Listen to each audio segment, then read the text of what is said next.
Right guys, a very quick one here, but I keep seeing people saying we need to take in refugees from Ukraine and all of this, which, let's be honest, is not surprising when it comes to the media, but most shockingly of all, it's even coming from people who once said no to mass immigration of any kind.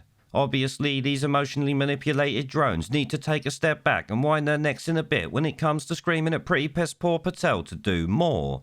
Don't you know she has her hands full helping to import doctors, engineers and scientists, otherwise known as boat wankers, through Dover daily, remember?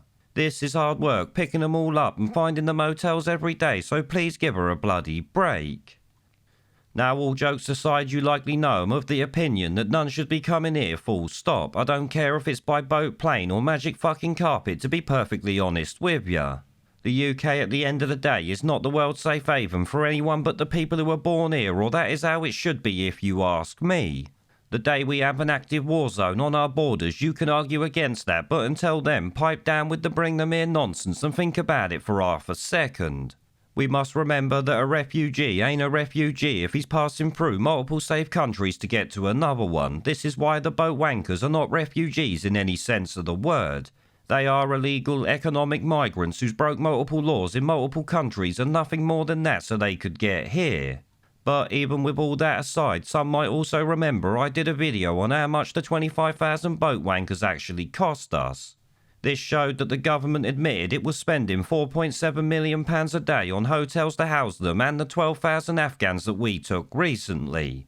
Now, as it stands, they want to bring in over 200,000 more from Eastern Europe, while 60,000 more are expected to float across the channel this year, it's claimed. Obviously, this has me asking who's bloody paying for all this, and how is the NHS dealing with 300,000 more people when we just went through 2 years of saving it from bat flu to stop it being overwhelmed by the people who are here? As you likely know, we've got waiting lists of like 6 million and that's expected to rise to something like 12 million in the future. So people need to start thinking about the realities of what this actually involves before letting emotional bullshit allow this country to be flooded even more.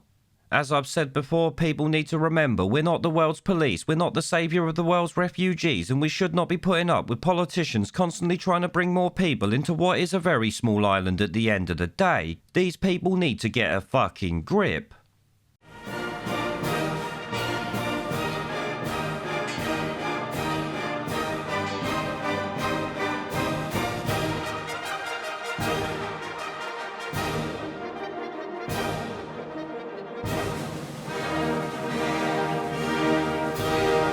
Where